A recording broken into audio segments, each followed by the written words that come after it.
Hello friends, welcome back to our channel, that is Yoshit Med Diaries, and I am Yoshit Jipkade. Currently I am studying my second year MBBS in Orenburg State Medical University। तो दोस्तों आज का video अपने को expenses को लेके होने वाला है, तो लास्ट तक देखना, काफी इंपॉर्टेंट वीडियो होगा और आपको कितने मंथली लग सकते पैसे वगैरह ये सब आपको स्टेप टू स्टेप बताऊंगा मैं। दोस्तों लास्ट तक देखिए, एक्सपेंसेस को कुछ 4-5 कैटेगरी में डिवाइड किया है। उसके मतलब सबसे पहले लेंगे, मैं आपको बताऊंगा कैब के charges, then after grocery, then sim charges, और आपको जो फर्स्ट मंथ में जो लगता है एक्सपेंसेस जो कि स्नो जैकेट का और शूज़ का होता है, ऐसा स्टेप वाइज वीडियो रहेगा तो आप देखना। तो दोस्तों सबसे पहले बात करेंगे अपन कैब चार्जेस को लेकर। तो कैब चार्जेस कैसे होता है वो डिपेंड करता है, अगर आप कैब से जाते हो कि आप बाय बस जाते हो। ऑब्वियसली बस से कम ही लगता है, 30 रूबल वगैरह लगता है, 30 से 40 रूबल, लेकिन डिपेंड करता है कि वो आपके हॉस्टल से आपके कैंपस कितने दूर है। और कैंपसेस कैसे होते हैं, 1-2 कैंपसेस नहीं, वहाँ पे 5-6 कैंपसेस है, और वो सब्जेक्ट वाइज कैंपस वहाँ पे डिवाइडेड है। तो आज एनाटॉमी का कैंपस है, तो और लेकिन मैं आपको बता दूं, अगर आप ऑरेंजबर्ग के स्टूडेंट हो तो वहाँ पे जो 4 कैंपस है वो चारों पास पास है, बस एक ही कैंपस जो कि अरमादा के पास है वही दूर पड़ता है। तो अभी डिपेंड करेंगे आपके हॉस्टल कहाँ पे है एक्चुअली, उससे फिर आपके वो होंगे। तो कैब चार्जेस ज़्यादा कुछ नहीं, अगर 200 वगैरह लगता है तो क्या कर लेते हैं, मतलब स्टूडेंट अपने 4-4 के ग्रुप बना लेते हैं। तो अगर 200 लग रहे होंगे मतलब एक को 50 रुपये, मतलब आप तभी दिन का पकड़ लीजिए कि अपने अगर कैब से अगर आप करना चाहते हो तो 100 से 150 रुपये लगते ही, अगर एक ही कैंपस में अगर पूरे क्लासेस लगे तो। नहीं तो अगर कैंपस कभी क्या होता है, सेकंड कैंपस में पहला क्लास है, दूसरे फिर थर्ड कैंपस में अपना फर्स्ट क्लास है, तो ऐसे शफल वगैरह होता है, तो उसमें इधर से उधर जाना पड़ता है एक बार।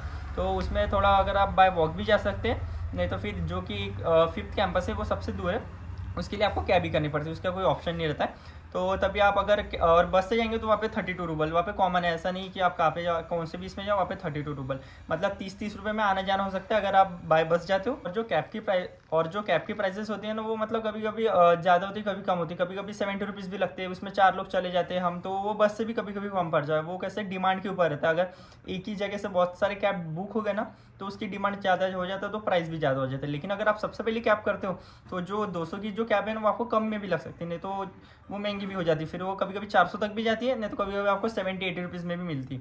तो आप कैब से जा रहे होंगे तो जल्दी जाना, अगर बस से जा रहे होंगे तो भी जल्दी जाना पड़ता है, क्योंकि वहाँ से थोड़ा वॉक वगैरह करना पड़ता है, तो इसलिए आप वो चीज़ें ध्यान में रखना। तो आप अगर और ऐसा कैब चार्जेस आपके मतलब आप पकड़ने चलो कि आपको ट्रांसपोर्टेशन लगते ही है, मतलब 1,500 से 2,000 रुपये आपका ट्रांसपोर्टेशन पर मंथ लगेंगे।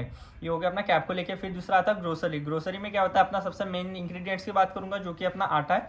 आटा वहाँ पे अगर आप डायरेक्ट फैक्ट्री से लेते हैं हम, वहाँ पे 50 रुपये का 2 kg आटा मिल जाता है आराम से। देन आपका अपने राइस के पैकेट्स होते हैं, राइस के पैकेट वहाँ पे बासमती भी मिलता है और सादा राइस भी मिलता है, तो डिपेंड करता है वहाँ पे, मतलब 800 ग्राम के पैकेट्स होते हैं, वो 70 के भी होते हैं, 80 के भी होते हैं, 90 के भी होते हैं, 100 के भी होते हैं, वो डिपेंड करता है आप कौन सा राइस ले रहे हो। वैसे फिर वो ग्रोसरी में फिर काफ़ी फिर आता है अपना मिल्क आता है, जो कि 40 रुपीज़ लीटर ही है वहाँ पे मिल्क का। एग है वो एग मतलब वहाँ पे डजन के हिसाब से नहीं रहते, साइज़ के हिसाब से रहते।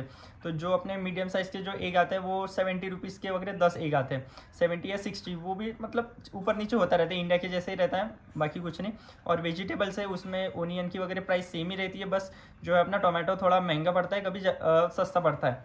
तो महंगा से महंगा वो ज़्यादा नहीं, 200-300 रुपये के जी तक ज़्यादा है, लेकिन आप फिर ओनियन वगैरह की प्राइस रहती है वो 70 रुपीज़ के जी वगैरह। पटाटो भी ज़्यादा नहीं रहता, 40। और वहाँ पे अच्छी बात ये है कि वहाँ पे आप यहाँ से दाल वगैरह कुछ पकड़ के मत लेना, वहाँ पे जो दाल रहती है जो काफ़ी सस्ती होती है, मतलब 30 से 40 रुपये के जी के हिसाब से वहाँ पे दाल मिलती है, तो इंडिया से काफ़ी सस्ती है दाल। तो इंडिया से मत कैरी करना, दाल हो जाए आपकी, मतलब कुछ भी खाने का इंग्रीडियंट्स ऐड ही मत करना, राइस के पैकेट्स वगैरह कुछ मत लेना इंडिया से, सब उधर ही मिल जाएंगे और सस्ते में भी मिल जाता है, ज़्यादा कुछ फ़र्क नहीं आता, इंडिया के प्राइस से ही रिलेट करता है ज़्यादा। जो कि रहता है अपना ऑयल, वेजिटेबल ऑयल, वो भी 70 रुपीज़ लीटर के हिसाब से मिलता है। फिर वेजिटेबल लिखे तो बता दिया। और फ्रूट्स में जो रहता है एप्पल तो सस्ते रहता है, बनाना वहाँ पे डजन के हिसाब से नहीं मिलते, के जी के हिसाब से मिलते, तो बनाना थोड़े महंगे जाते हैं, लेकिन बाकी के फ्रूट्स वगैरह सेम ही प्राइस रहती है लगभग।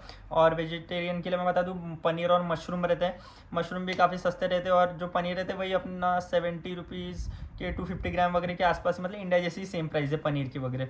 दही भी मिल जाता है, दही थोड़ा सा महंगा रहता है लेकिन अच्छा क्वालिटी का रहता है। और चिकन जो रहता है अपना, चिकन भी सस्ता रहता है, मतलब पूरा बॉयलर ही होता है वो, और वो 150 रुपीज़ के जी के आसपास मिल जाता है। आप दोस्तों ये बात हो गई अपनी ग्रोसरी को लेके। और अभी मैं बात करूंगा कि सिम रिचार्ज को लेके। सिम रिचार्ज का मैं तो 300 का ही कराता हूँ, मतलब सभी हॉस्टल के जितने भी बंदे हैं वो सब 300 का ही रिचार्ज कराते हैं। 300 के रिचार्ज में आपको 20 GB डाटा मिल जाता है, और जो 400 मिनट का वगैरह मिनट्स रहते हैं वो तो मिलते हैं, लेकिन वो बहुत हो जाते हैं, उतने भी लगते नहीं, क्योंकि अपन घर वालों से तो व्हाट्सएप के थ्रू ही बात करते हैं। और मैं बता दूँ कि हर हॉस्टल में वाईफाई की फैसिलिटी दी जाती है, तो आपको बस बाहर में ही रिचार्ज की ज़रूरत पड़ती है। और एक एक्सपेंसेस में आप ऐड कर लो मेडिसिन, जो कि मेडिसिन अगर आप इंडिया से ही लेके जाते हो तो आपको बहुत ज़्यादा मतलब अच्छा रहेगा, क्योंकि वहाँ पे मेडिसिन काफ़ी प्राइस महंगी होती है और उतने पावर की भी नहीं होते हैं। जैसे अपने यहाँ में अपने इंडिया में मेडिसिन काफ़ी सस्ते होते हैं। तो आप एक काम कीजिए कि आप जितने भी जनरल मेडिसिन है, एसिडिटी मतलब जितने भी एसिडिटी लिवर मतलब सर्दी खांसी बुखार के लिए जितने भी पूरे मेडिसिन जो आते हैं कॉमन कोल्ड वगैरह के लिए, या आप पूरे जो मेडिसिन है वो यहाँ से ही कैरी करिए। 20 मेडिसिन तभी कैरी करिए, मतलब 2 पैकेट्स मेडिसिन आप अपने ट्रॉली में कैरी करके लेके चलिए। और एक्सपायरी देखना कि एक्सपायरी लंबी हो उसकी, 2024 के बाद तक चले आराम से। तो आप अगर इंडिया से ही कैरी करते हो मेडिसिन वीक्स बाम वगैरह सब, तो ये आपके लिए काफ़ी बेनिफिशियल होगा, उतने आपको एक्सपेंसेस नहीं लगेंगे।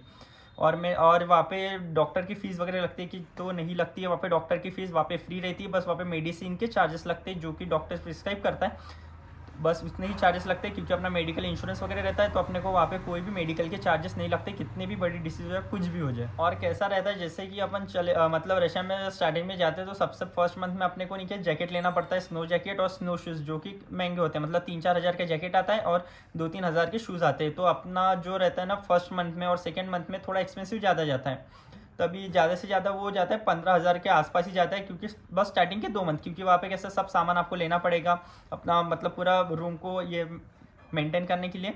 और जो कि स्नो शूज़ और मैंने जैकेट बताया उसके भी प्राइस रहेंगे, जो कि आपको फर्स्ट मंथ में ही लेना है। इसलिए आपके जो फर्स्ट 2 मंथ्स है उसमें चार्जेस ज़्यादा नहीं, तभी 12,000 to 15,000 में आराम से हो जाएगा। और हमारे मैक्स टू मैक्स 10K के नीचे ही खर्च होते हैं पर मंथ। अगर आप देखोगे बस स्टार्टिंग के जो 2 मंथ रहते हैं उसमें भी मतलब आप मतलब 15,000 के नीचे ही लगते हैं, और बाद में तो 10,000 के नीचे ही लगते हैं, कभी 7,000 कभी 5,000 कभी 8,000। वो अपने खर्च के ऊपर डिपेंड करता है कि कितने लगते हैं। तो वहाँ पे कुछ ज़्यादा खर्च लगता नहीं, क्योंकि रहने का वगैरह हॉस्टल वगैरह तो वो अपने कॉलेज की फ़ीस में ही इंक्लूडिंग होता है।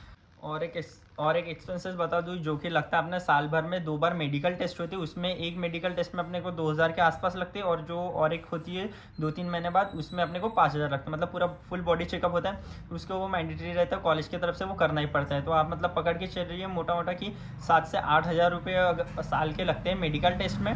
और सिम रिचार्ज की भी बता दिया, ग्रोसरी की भी और कैब की भी। तो ऐसा मतलब पूरा पकड़ के आपके मंथ के हाईली जाते हैं 8,000 रुपये, 8 से 10,000 रुपये। अगर फालतू का कुछ अगर खरीदते नहीं हो, मतलब ज़्यादा, वो आप पे डिपेंड करता है कि आप कितने खर्च करते हैं, लेकिन ज़्यादा से ज़्यादा आपका हो जाएगा 8 से 10,000 में। तो बस अपने साल भर के इतने ही एक्सपेंसेस रहते हैं। और एक एडिशनल वो मतलब डिपेंड करता है, कोई लड़के आते हैं इंडिया में, कोई लड़के नहीं आते। तो फ्लाइट टिकट और ट्रेन टिकट, अगर फ्लाइट टिकट आप 4 महीने पहले करते हैं तो वो 50-60,000 में हो जाती है। और ट्रेन टिकट में भी आपकी 2 से 3,000 रुपये में आपकी ट्रेन टिकट भी हो जाती है। अच्छा मतलब सेकेंड क्लास ट्रेन जो रहती है उसकी, मॉस्को से लेके ऑरेनबर्ग तक के। और अगर आपको ग्रोसरी देखना है कि मतलब कैसी रहती है वहाँ के मॉल्स वगैरह, तो मैं डिस्क्रिप्शन में लिंक दे दूंगा। ग्रोसरी करके एक वीडियो डाला है मैंने, वहाँ पे काफ़ी अच्छे से आपको पता चल जाएंगे कौन सी चीज़ कितने की मिलती है और क्या क्या मिलती है, आपको क्या क्या नहीं लेके जाने चाहिए क्या क्या। और पैकेजिंग की भी मैंने ऑलरेडी वीडियो रखा हूँ, तो आप देख लेना। तो गाइस चलो वीडियो अपन एंड करते हैं, इतना ही रहेगा। अगर आपको कुछ लगे तो आप कमेंट में डाल दीजिए, मैं उसके लिए आपके क्लियर करते जाऊँगा जो भी आपके क्वेश्चन है। तो guys thank you so much for watching this video.